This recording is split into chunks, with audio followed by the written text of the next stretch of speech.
இன்று சென்னையில் பாட்டாளி மக்கள் கட்சியின் சிறப்பு பொதுக்குழு நடைபெற்றது. இந்த பொதுக்குழுவில் மருத்துவர் ஐயா அவர்கள் தலைமையில் 25 தீர்மானங்கள் நிறைவேற்றப்பட்டது. குறிப்பாக தமிழ்நாட்டில் சாதிவாரி மக்கள் தொகை கணக்கெடுப்பு நடத்த வேண்டும் என, வன்னியர்களுக்கு 10.5 விழுக்காடு இடஒதுக்கீடு கொடுக்க வேண்டும் என, மேகதாது அணை பற்றி, முல்லை பெரியாறு அணை பிரச்சினை பற்றி, வறட்சி நிவாரணம், வெள்ள நிவாரணம், ஆன்லைன் கேம்பிளிங், மதுவிலக்கு, கஞ்சா ஒழிப்பு,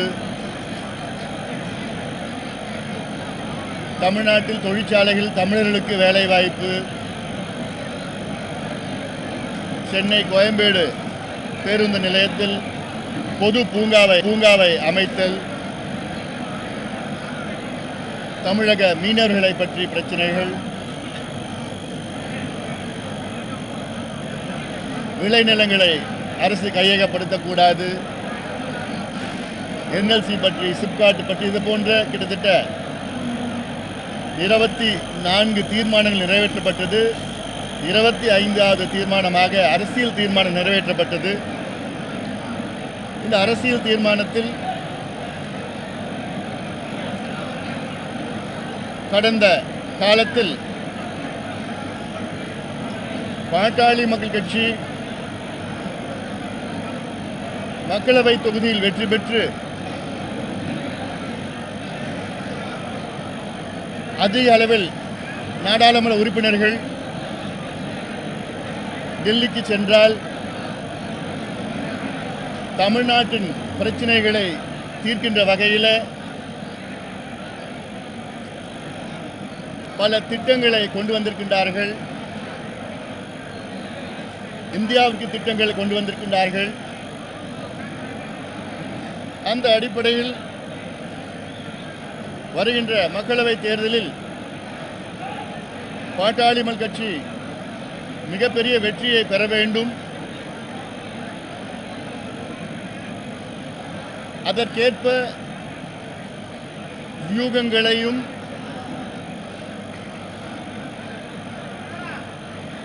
தேர்தல் சம்பந்தமான முடிவுகளையும் மருத்துவர் ஐயா அவர்கள்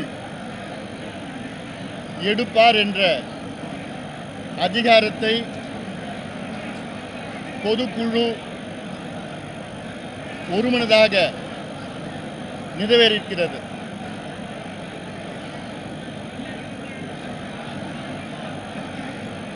ஆதலால் ஊடக நண்பர்கள் நீங்களும் ஆவலாக இருக்கிறீர்கள்.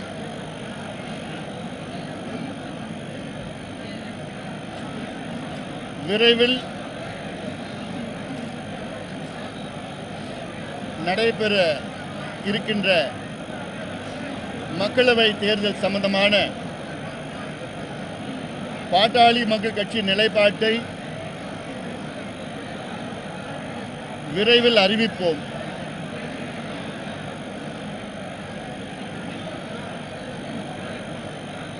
எங்களுக்கு பல இலக்குகள் இருக்கிறது. தமிழ்நாட்டை முன்னேற்ற வேண்டும், தமிழ்நாட்டில் சமூக நீதியை நிலைநாட்ட வேண்டும், தமிழ்நாட்டின் பிரச்சனைகளுக்கு, குறிப்பாக நீர் பிரச்சனைகள், அதேபோன்று எல்லை பிரச்சனைகள், நீர் மேலாண்மை திட்டங்கள், அந்த மதுவிலக்கு, கஞ்சா ஒழிப்பு, இது போன்ற இளைஞர்களை பாதிக்கக்கூடிய கொடிய பிரச்சனைகளை தீர்க்க வேண்டும். தமிழ்நாட்டில் பாட்டாளி மக்கள் கட்சி ஆட்சி நடைபெற வேண்டும் என